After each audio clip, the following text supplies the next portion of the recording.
going to read about the lesson 10. Lesson 10 में बेटा हमने लास्ट वीडियो में वर्क के बारे में पढ़ा था और इस वीडियो में हम एनर्जी के बारे में पढ़ेंगे, यानी कि ऊर्जा, ताकत. Energy is required to do all kinds of work. चाहे किसी भी प्रकार का काम क्यों ना हो, हमें सभी प्रकार के कामों के लिए एनर्जी की ज़रूरत होती है. और इन अदर वर्ड्स, और दूसरे शब्दों में, we are able to do any kind of work due to energy only. हम सभी योग्य होते हैं किसी भी प्रकार के काम को करने के लिए सिर्फ एनर्जी के द्वारा. All ability to do work is called energy, यानी कि हमारी जो योग्यता होती है किसी भी काम को करने की, वो एनर्जी कहलाती है. The energy of an object due to its motion is called kinetic energy. Energy जो किसी भी ऑब्जेक्ट के द्वारा किसी उसके मोशन के ऊपर लगती है उसे हम काइनेटिक एनर्जी बोलते हैं. And the energy of an object due to its position is called.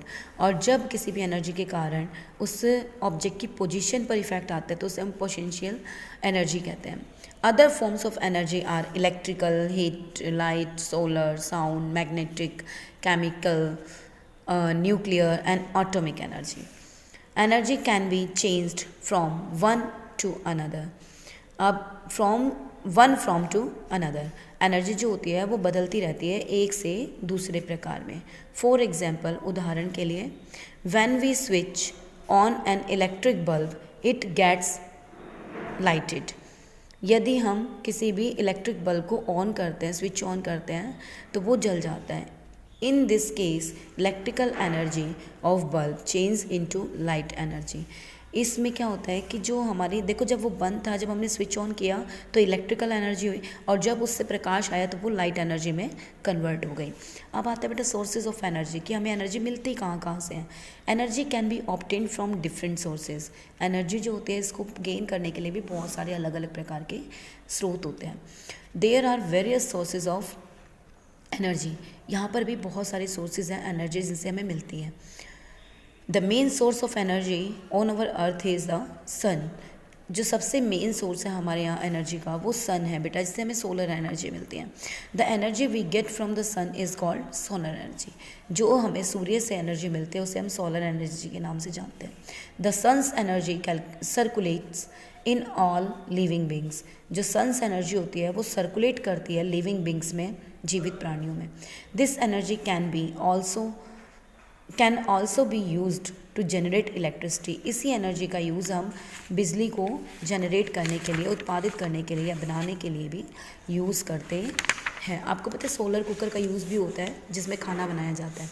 Wind is another energy source of energy. हवा जो है ये भी एक अलग प्रकार का एनर्जी का स्रोत होता है. Wind is cause due to the movement of air.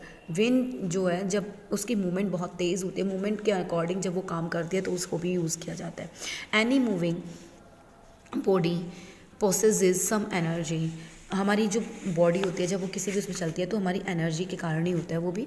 It is called kinetic energy. से हम काइनेटिक एनर्जी भी कहते हैं. The kinetic energy of wind is used to turn wind mills that help to produce electricity.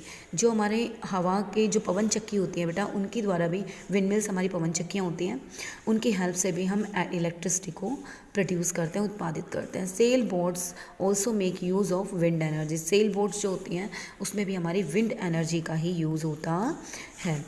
Water is also an important source of energy. पानी भी हमारी आपने देखा होगा बेटा, बांध बनाए जाते हैं और फिर उनसे बिजली उत्पादित की जाती है ना, तो वो एक प्रोसीजर रहता है. तो वो भी एक अलग अलग तरीके होते हैं सबसे बिजली उत्पादित करने के, तो वो भी एक हमारा सोर्स है एनर्जी का. Moving water process a lot of energy. चलते हुए पानी के अंदर बहुत ज़्यादा क्या होती है, एनर्जी होती है. Dams and constructed to utilize this energy.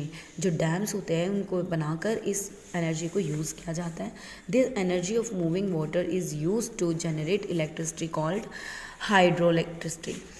जो हमारे मूविंग पानी, जो चलते हुए पानी की एनर्जी होती है उसको यूज़ करके इलेक्ट्रिक एनर्जी जो है वो जनरेट की जाती है, जिसे हम हाइड्रो इलेक्ट्रिसिटी कहते हैं. As we know that matter is made of molecules. जैसा कि हम जानते हैं कि मैटर जो है वो मॉलिक्यूल्स के द्वारा बना हुआ होता है। Molecules are made of even some particles, smaller particles called atoms. Molecules के अंदर बहुत छोटे छोटे पार्टिकल्स होते हैं जिन्हें हम एटम्स के नाम से जानते हैं। Atoms passes a large amount of energy. Atom के पास बहुत ज़्यादा मात्रा में एनर्जी देखने को मिलती है। The energy stored in atom is called atomic energy. In atoms के अंदर जो एनर्जी देखने को मिलती है वो हमारी एटॉमिक एनर्जी होती है। This energy is releases when atom are joint और स्प्लिट। ये एनर्जी तब हमारी रिलीज होती है जब एटम्स जो होते हैं वो जॉइन होते हैं या फिर एक दूसरे से बिल्कुल अलग अलग होते हैं।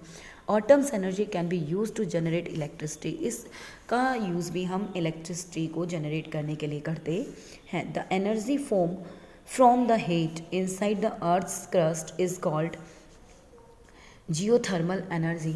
जो एनर्जी होती है, जो हीट इनसाइड होती है पृथ्वी के क्रस्ट के अंदर, उसे जियोथर्मल एनर्जी के नाम से जाना जाता है।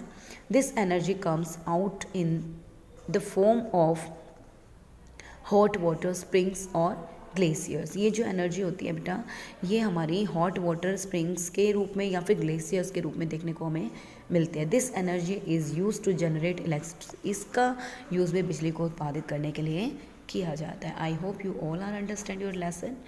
Watch this video and read your lesson carefully. Thank you.